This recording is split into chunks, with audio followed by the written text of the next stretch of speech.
I have been having entirely too much fun designing seamless patterns because Photoshop has made it super easy with the latest update. So today I'm going to be making wrapping paper that's for my wedding clients. And at the end I'm going to talk a little bit about printing them because there is a company that prints large copies for super inexpensive that I like to use for wrapping paper.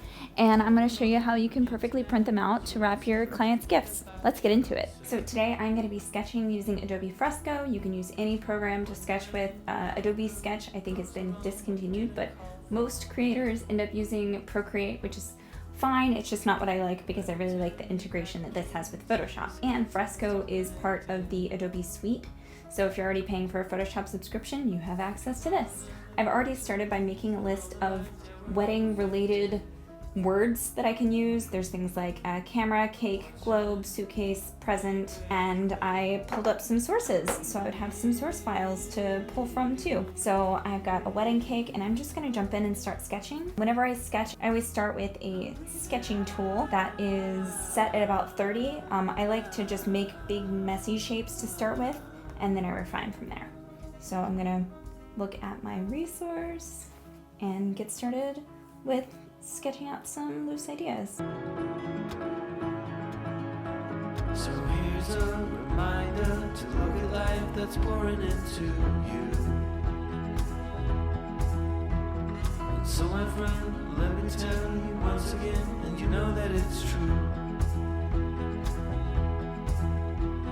Forget about seeing it or hearing it, in the end you must feel.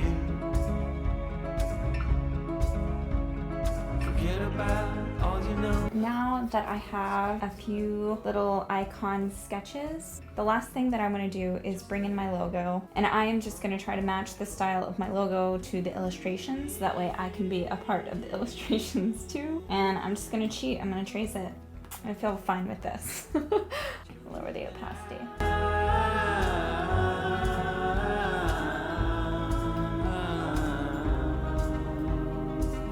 So the next thing that I want to do is choose a color palette. Since this is going to be branding for my clients, I want it to match the branding on my website. So I'm just going to take a screenshot of my website in a couple of places where I know I have a couple of different colors.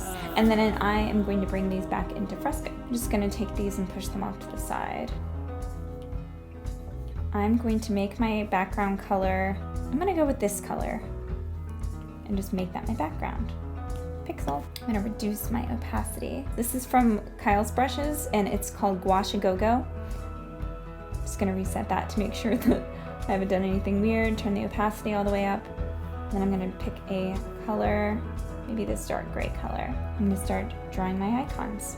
I'm going to lower the brush size to like 20.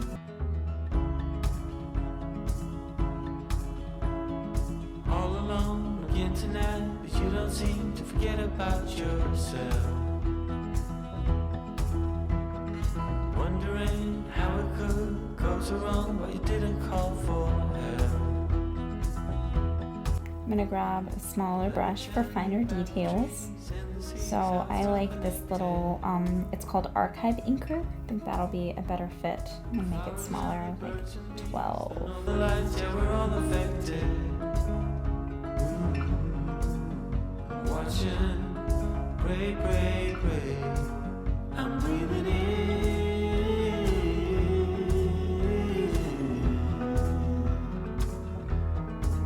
I'm breathing out.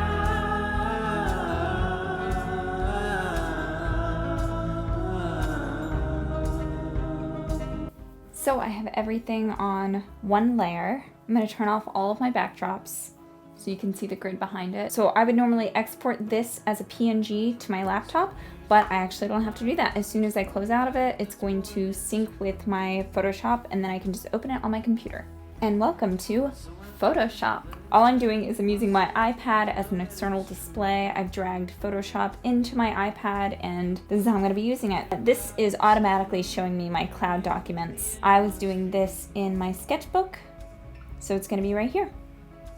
I'm just going to open up the document that we were working on in Fresco and everything is in one layer. Right now that's fine because I wasn't super happy with the yellows once I was done, so I actually want to make an adjustment to the yellows here. So I am only going to select yellows, and I'm just gonna play with the colors. The next thing that I'm gonna do is I'm gonna move each one of these on their own layer, and it's just gonna make it a little bit easier for me to create the pattern. I'm gonna move each of these onto their own layer. Everything should be on its own layer now, and I am going to just click and drag some of these over here because I actually want to crop my workspace so that way our design will be a little bit tighter. This isn't an exact science, just sort of moving and squishing stuff. Now I'm just gonna crop it, make sure that I have everything within my bounds. I am gonna get rid of everything that I don't need over here. Don't need my sketches. I'm gonna keep the original, and I'm gonna keep my background color. But everything else, all my sources, I'm gonna delete. I'm gonna go to View and down to Pattern Preview, and this is new as of the Adobe 2021 update. So I'm gonna do that. It's gonna give me a warning. I'm like, cool, fine. So what we have is a repeating pattern that we can move around and make a seamless pattern out of. So I'm just gonna start dragging things and giving them a little bit more breathing room. And it might end up being that I need more space, but it might also be that I have too many elements and maybe can delete some, which I think is probably gonna be the case. Like, I probably don't need 2 cakes. Another thing that I think that I'm gonna do is, because I want this to be wrapping paper, I'm just gonna start flipping some of my elements. But I will tell you, if you want to transform something, usually I hit Apple T, but if you wanna transform something, you have to make sure that it's within the bounds of the box. I'm gonna turn on my background to make it a little bit easier for you to see. So I can't transform this properly because it's going over the bounds, because if I start to do it, it does weird stuff.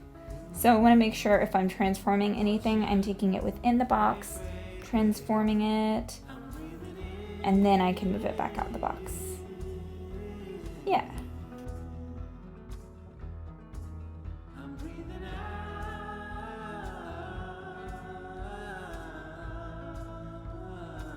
So you can definitely have stuff overlap. I'm just trying really hard to not have them overlap so much because I have such simplistic paintings and it's really not like a collage.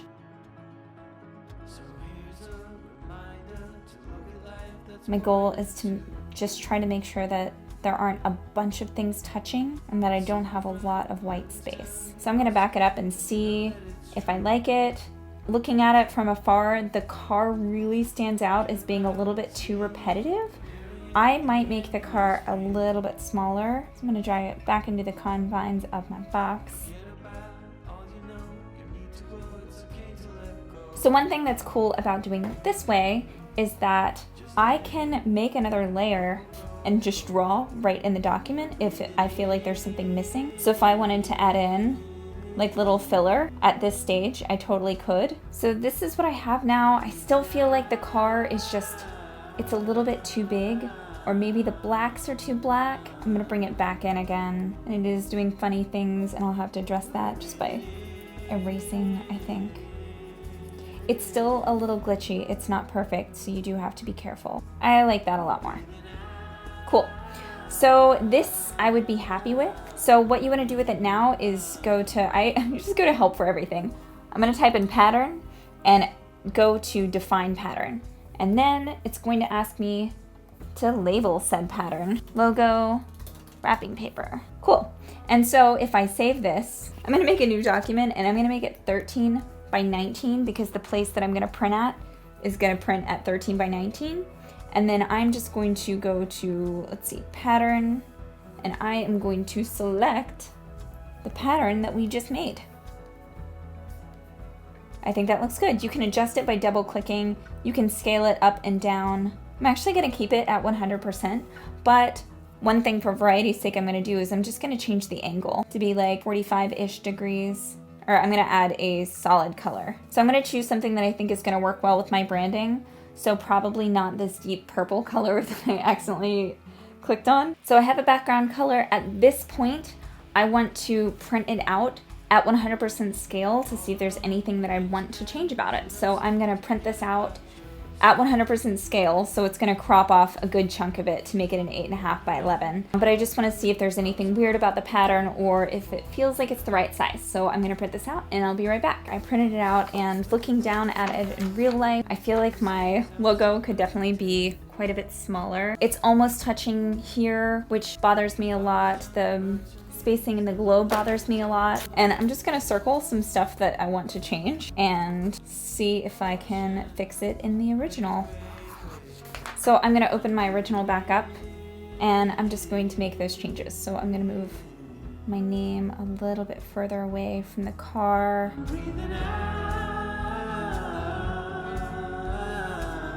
And I think I'm going to lighten my name. And I'm going to do the same thing. I'm going to define the pattern, logo pattern, save my original.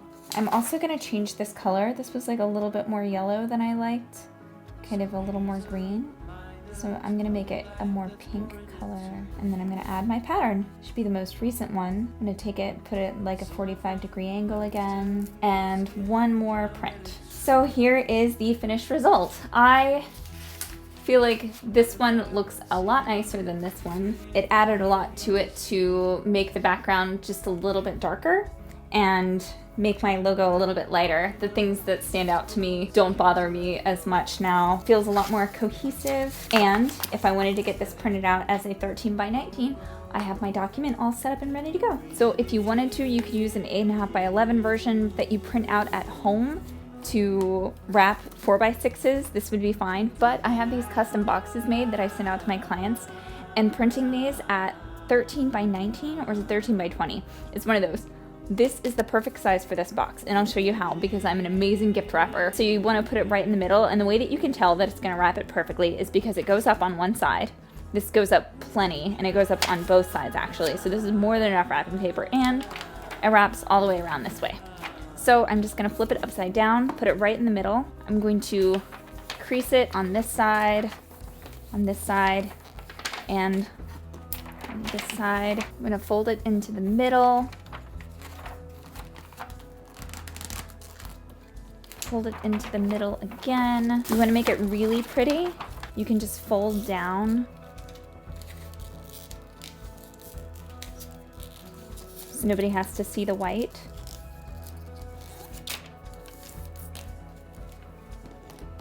See, perfectly wrapped.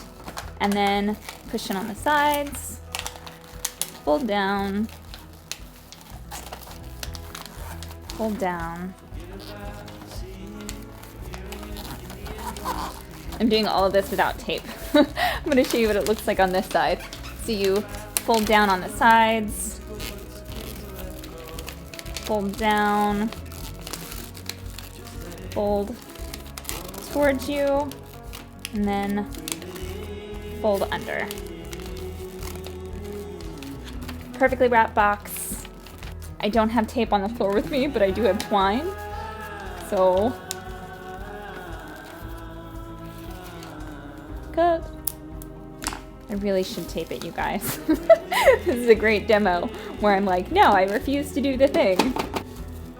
All right, this is the back because I like the bow to be on the front. And there we have it. So start to finish, this is how I make seamless paper. I get my paper printed at Printivity at, I want to say 13 by 19, but it's like the biggest color copy size that they have. And I'm using glossy, I want to say it's like 80-pound paper. It's something like that.